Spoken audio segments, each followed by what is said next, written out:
सभी प्यारे दिव्यांग भाई और बहनों को मेरा प्यार भरा नमस्कार। दिव्यांग एकता लक्ष्य यूट्यूब चैनल में आप सभी का स्वागत है। लोन के नाम पर दिव्यांगों को परेशान करना बंद करे बैंक। सौरव कुमार, दिव्यांग सचिव एवं समाजसेवी, संवाददाता, पटना। बैंक अब लोन डिफॉल्टर की तस्वीर और जानकारी सार्वजनिक नहीं कर सकते हैं। इसके साथ ही कोर्ट ने यह भी कहा कि बैंक डिफॉल्टर को कर्ज चुकाने के लिए उनकी प्रतिष्ठा और सम्मान को नुकसान पहुंचाकर दबाव नहीं बना सकते। यह फैसला न्यायमूर्ति मुरली पुरुषोत्तम की बेंच ने सुनाया है। आरबीआई ने लोन रिकवरी एजेंटों को लेकर जारी किए सख्त आदेश। ईएमआई नहीं भरने वालों के जरूरी अपडेट। अगर किसी वजह से आप ईएमआई नहीं भर पाए हैं और ऐसे में बैंक की रिकवरी एजेंट आपके साथ बुरा व्यवहार करते हैं तो घबराइए मत।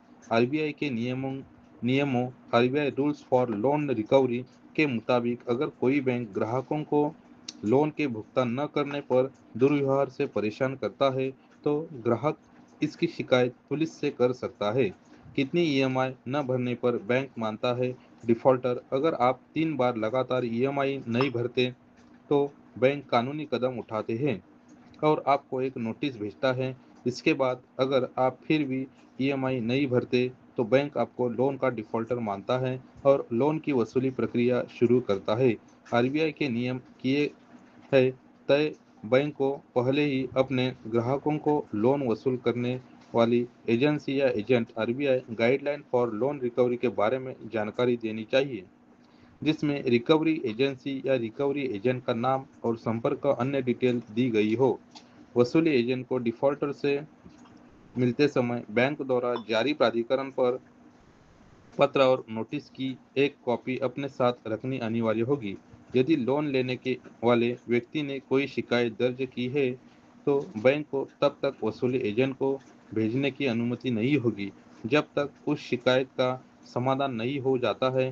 बैंक को यह सुनिश्चित करना होगा कि वसूली प्रक्रिया लोन रिकवरी प्रोसेस के दौरान उधारकर्ताओं की शिकायतों का सही तरीके से निवारण किया जाए।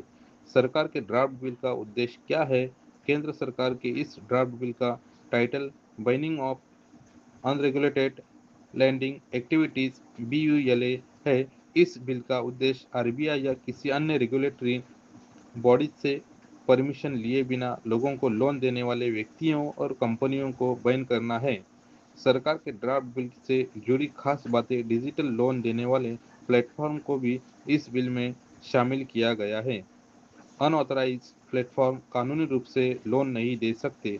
अनऑथराइज लोन देने पर 7 से 10 साल की जेल और 2 लाख रुपए से लेकर 1 करोड़ रुपए तक का जुर्माना हो सकता है। वहीं अगर लोन देने वाले बलपूर्वक वसूली के तरीके अपनाते हैं तो उन्हें 3 से 10 साल तक की जेल की सजा दी जाएगी।